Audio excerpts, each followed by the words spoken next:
Merry Christmas! Hi, this is Chris from Leicester Till I Die. Thank you for watching and listening. Have a very Merry Christmas and Happy New Year.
This is your host, Chris.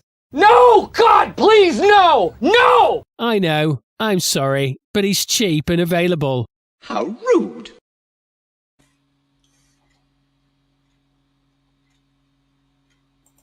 Rude indeed. Good evening. Well, I say good evening. I suppose really I should just say evening. How are you? Well, it's finally happened. 60 odd years on this earth, and I've realised Father Christmas is not real. I asked for 3 points on Boxing Day. It didn't happen, did it? Look, tonight, 9 o'clock, we're going to be doing another review of the game with the fans. I've got a couple of Leicester fans coming on. I've got a Newcastle United fan coming on, and we will be looking at the game through the fans' eyes. A couple of them, well, they were at the match, which of course I wasn't. I was doing the watch along. But I thought it'd be interesting to get a professional's view on the game and how Leicester did. An ex-professional. Many people will know this person. He helps us out on the channel quite a lot. He couldn't make it tonight at 9 because he's actually down the pub, bless him. And I don't blame him after that. Have a good one, Julian. All right. But I do thank Julian Watts, who of course was part of the team that got promotion under Martin O'Neill when Claridge shinned the goal into the net. He very kindly came on earlier and spoke to me, and this is how it went. Coming up next on Leicester Till I Die TV.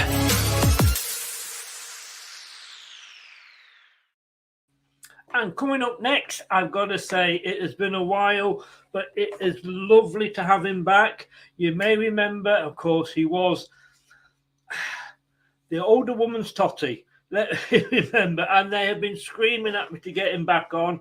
I wish I could bring him back on in better times, but anyway, I'm sure he will say how good we were the other day from a player's point of view. Not.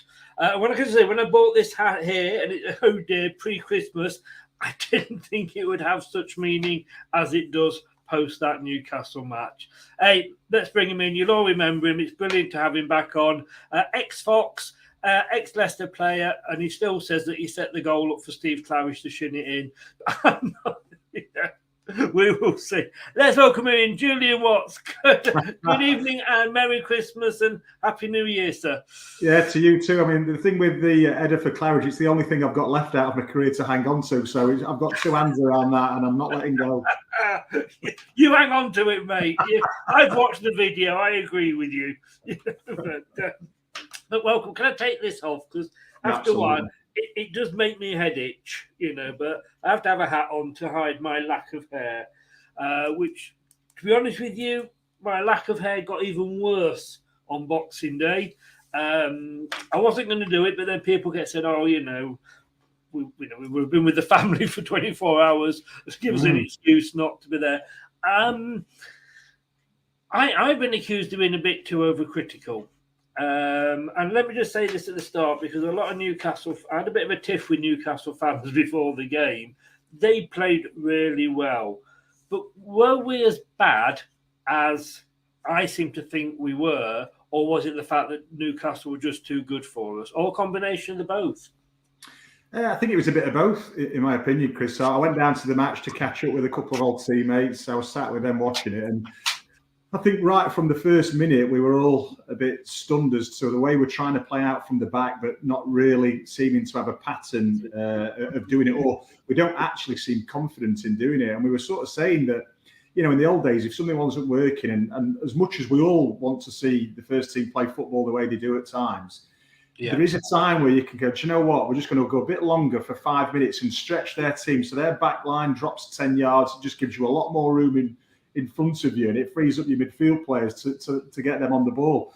And I think in the first couple of minutes before the penalty, we played out from the back, and it was like giving me, sat watching it, no confidence whatsoever. And I do feel in particular one of the players, I'll name him now, which is Amati. I think he really struggles with this type of footballer.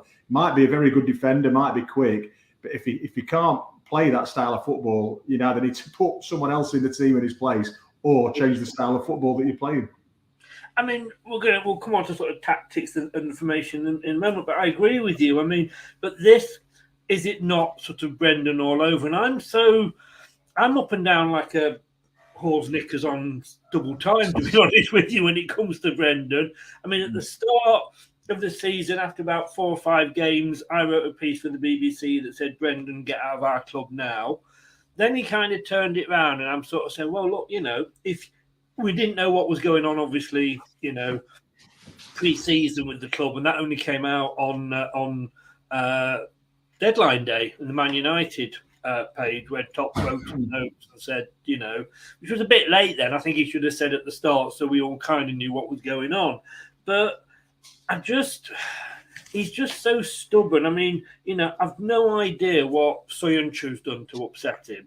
You know, he is being possibly moving to a regular Champions League club that always sort of seem to be in the quarterfinals, and yet he's not good enough for Leicester. I mean, I just don't get it. I thought when we signed Face, him and Soyuncu were, you know, going to be a great back too, but I just think he won't. If he's not going to play Soyuncu for whatever reason, and managers fall out with players, we know that, then surely you adapt your team to the players that you have got. Absolutely. I had this very conversation with, like I say, one of my ex-teammates, a centre-back, and we were talking about it. And I said, why would you not have Soyuncu instead of Amati? Because he can play a bit. And his exact words were, I just don't think he fancies him whatsoever. That was it. As in, you know, he's obviously got some doubts about him. I know he had a tricky, you know, moment in form for some time. But that is when you pull a player out and then put him back in at the right time. And you've now got 2 centre-halves on the bench who, you know, I think Brendan's brought both in, and neither of them are playing, which we've always raved about the recruitment policy. And, you know, maybe there's some cracks, you know, showing in that. The other thing I would like to say is that it feels like when I see some of Brendan's team selections, that he's trying to be really cute with the personnel in there, and we can't afford to be. We're not Chelsea with the massive squad or Man City, and I couldn't understand. And you might tell me, Chris, because I've not been around the club in a bit, but I don't know why indeed he started on the bench. I don't know why. I feel like Vardy doesn't start because if we press high from the beginning, he wants someone possibly younger with a bit more energy. But that's the reason we might not start Vardy. That's just sort of my viewpoint on it. But we were far better when he was on the pitch. And it just sort of baffles me. Like, I think he can put out what is a slightly weaker team with the players I've mentioned, and they're still going to get something out of it. And it really backfires sometimes. And I thought Boxing Day was a classic case of that. The game was over after 10 minutes. Oh, God, totally. I mean, with regards to Ndidi, I think Samari had been playing really, really well.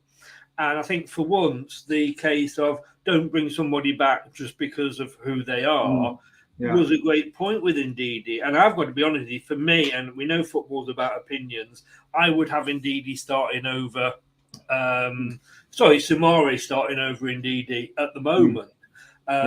But then I'd have Soyuncu in my back four, so what do I know? And we are riddled with sort of injuries. Vardy, he's getting old. I mean, that's and he played 70 minutes against MK Dons, and you know, therefore, that Daka's going to start. Yeah. I don't think... You see, with Soyuncu, it took him a year to kind of bed in, and then when Maguire left, he had that really sort of good season. He's never seemed to recover from the Euros, but I really want to get your point, because I struggled to pick a man of the match. And the guy that picked the man of the match for me, he struggled as well. And he said, look, I'll go for Vardy just because he made a bit of difference. Now, you've mentioned that. I did not see when he came on. I don't think I can remember hearing his name mentioned.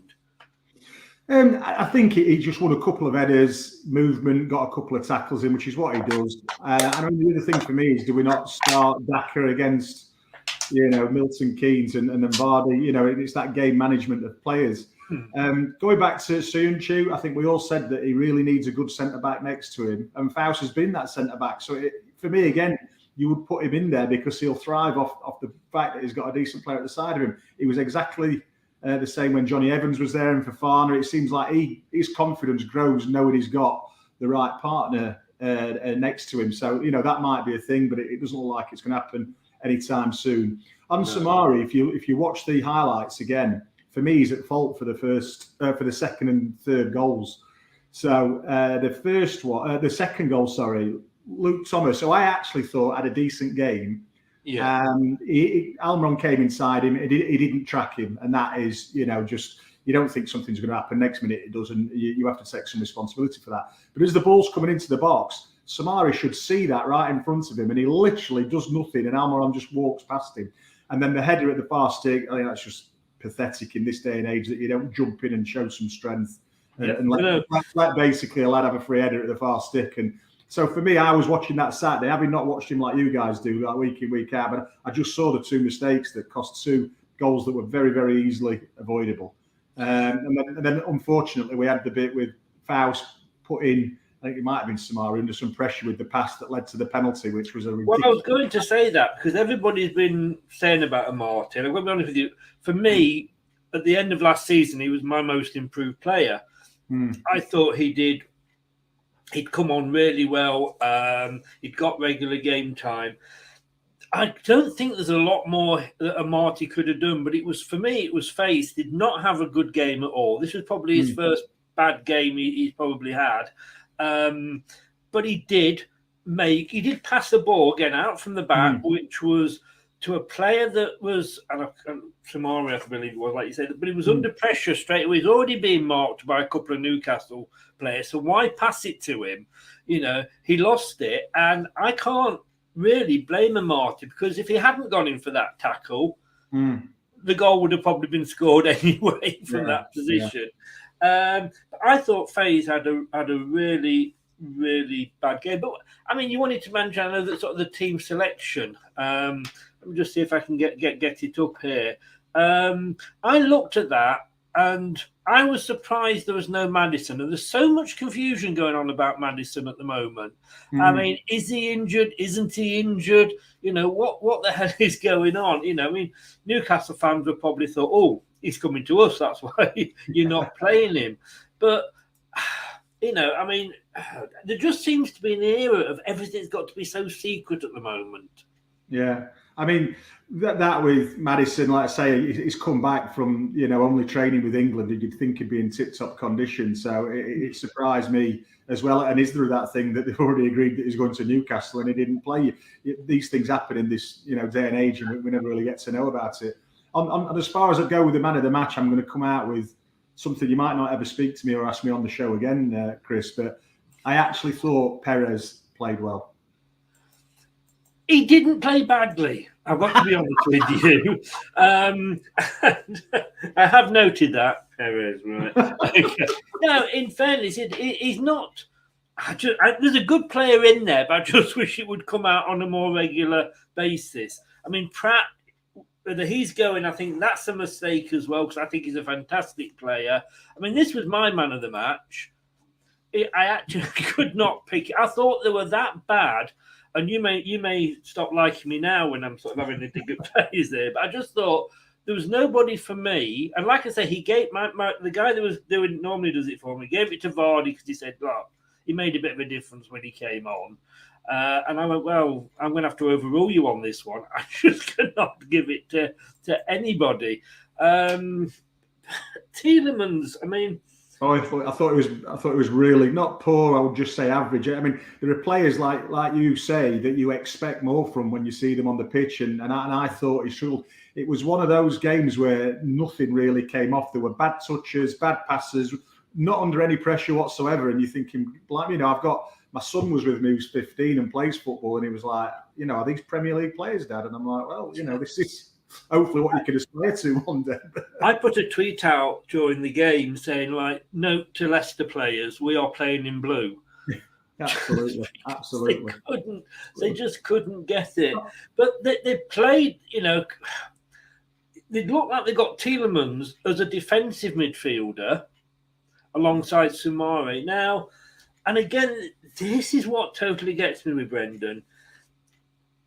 When he plays Tielemans in that role, if he doesn't trust Soumare to be on his own, and we thought this when he was playing Mendy there and he helped Tielemans back, if you don't trust somebody, then stick Ndidi on or somebody you do trust. Tielemans is not a defensive midfielder. Because if he played that role in the FA Cup, we wouldn't have won the FA Cup. No, I know. It was a funny one, that. I mean, going back through, if we can take some positives. So I know Luke Thomas did get done for the second goal. I actually thought he did okay, to be honest. And sometimes for a young player on a pitch, when he's not really seeming to be getting that much help in a game like that, when you're playing against, quite a dominant team, I thought he stuck to his game, rather well. And if you're looking at positives, there weren't that many, if we're honest. But no. I still think he's going to be he's just getting better. He's a young lad, and he's going to be a very, very good.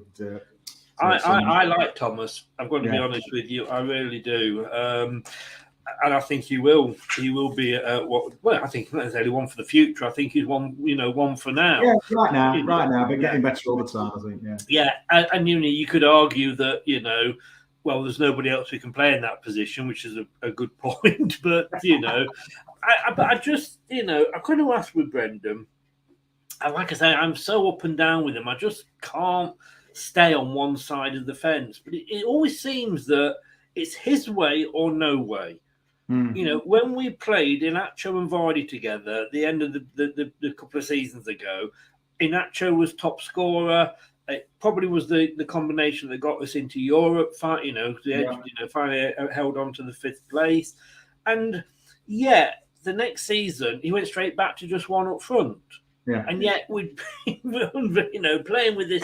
And I sometimes I'm thinking, like, the best managers look at what they've got and say, well, all right, it's like Sean Dyche when he was at Burnley. He knew what his team was capable of. He knew he hadn't got the best players in the Premier League, but he knew what they could do, and he would play through a style that suited what he'd got. Yeah. But Brendan is trying to bring players in and then change them. Well, why bring those players in the first place? Yeah, I agree, and I remember that season, and I think it's when we did quite a bit of stuff together. And it was when the injuries forced the formation, and they went to a back three, and I think Fofana was in there, and he was scoring goals. And I've always said about Inacho, he's obviously a decent player, but he's always struggled in that lone striker role. When he's got someone next to him, all of a sudden it just seems to change the way he goes about the game. So I'm surprised they've not got back to something like that. And I think if you had two strikers in a back three, and it's not my favourite formation. Again, when you're talking about the players that we have available, and you could stick Maddison as a number 10 with two strikers, I think all of a sudden it puts a real different slant on things. But like you say, he's gone back to this way of playing, and it doesn't look like it's going to change anytime soon. And you just probably wish he'd be a bit more adaptable. He is. And last question, and I appreciate you coming on, but last question, and then I'll let you go. Sticking with Brendan, a few seasons ago, I think we were drawing with West Ham, and it was into sort of something like the 92nd minute. And we were defending a corner, and he made a substitution. Now, I'm not a manager. I don't think do a substitution when you were about to defend a set piece. But he actually brought on a defender. So we were defending a set piece, which we weren't particularly good at the time, and he changed the defender and brought Vestergaard on. And of course, everybody said, well, what we're doing now? And they went and scored, West Ham. Surprise, surprise. And I remember calling him Brendan Bellend at the time, because I said, who the hell makes that sort of a decision? You know, I would expect a Sunday pub team manager to sort of do that, not a so-called great tactician that Brendan is. 3-0 down, a few minutes of normal time to go. Here's what we'll do. We'll bring on a defensive midfielder, Ndidi. What was the point? Was Brendan trying to defend a 3-0 defeat? I struggle to find that one, because whatever he changed it to, he had the players on the pitch to do that already. And again, I'm not talking about other players having great games, but I was surprised when he brought Barnes off as well. When you're chasing a goal, you know, even if someone's not playing well, but you know the ability, the pace, the way that they can get past people and nick a goal. I found that a difficult one to swallow, bringing him off. But it just, like you say, it just seemed that. Why were the subs made? Why did you bring your defensive midfield? I mean, it was too late. You needed him on the beginning. 70 minutes. I mean, he made a change at half time, which was Daka coming off. And fair enough, probably Daka, he wasn't having the best of games. No. But that's sort of another show on its own. But he brings Vardy on, and then he waits till the 70th minute. Now, these are players, apart from Vardy, who went in at half-time 3-0 down, couldn't pass wind, and yet he sticks with them till the 70th minute, and they said, oh, okay, I'll make a change now. I mean, I don't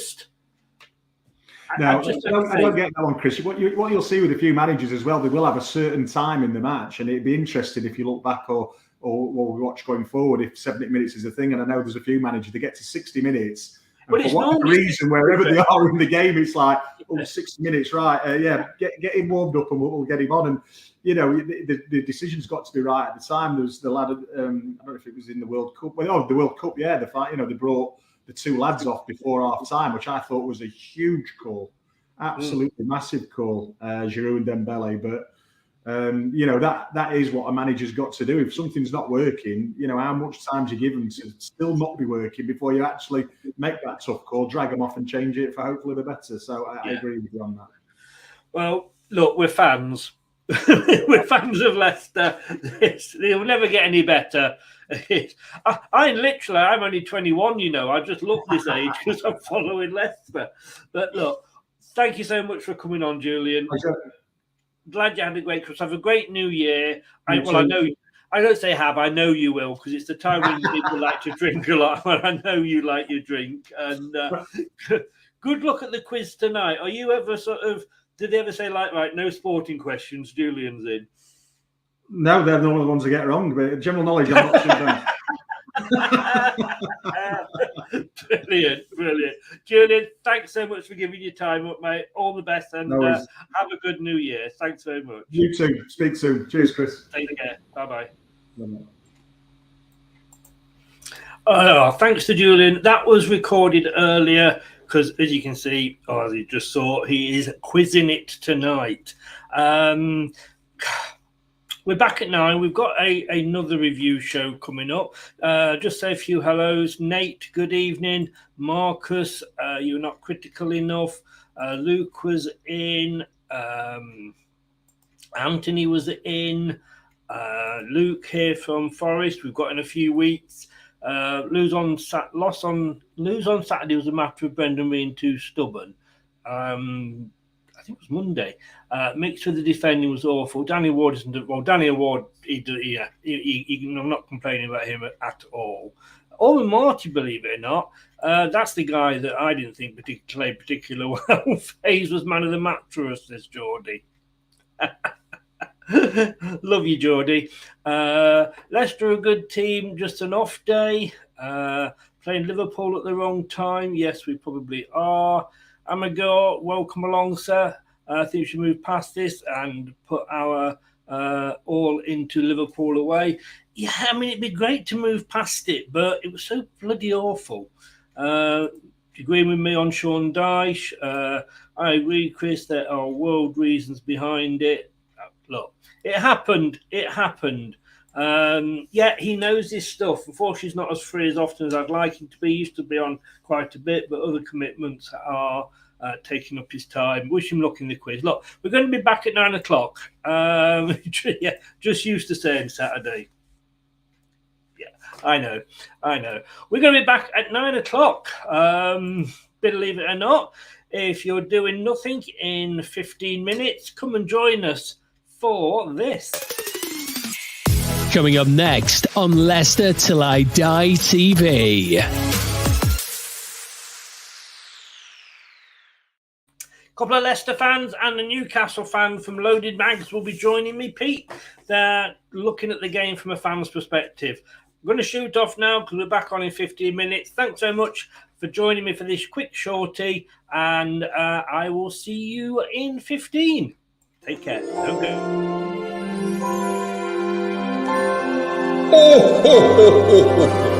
Thank you for watching. Have a Merry Christmas and a Happy New Year. That's all, folks. Thanks for watching Leicester Till I Die. This is Chris saying goodbye and see you next time.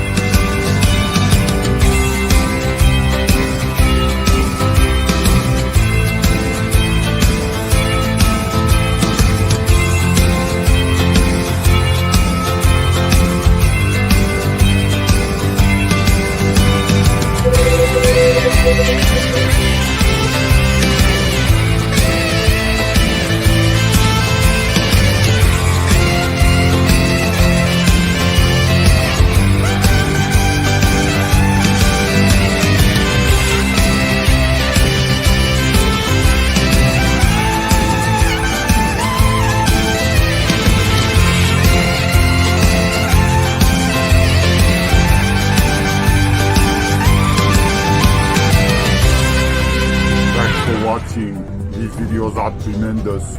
You better like them too, or I'll be back. Leicester Till I Die TV. They think it's all over. It is.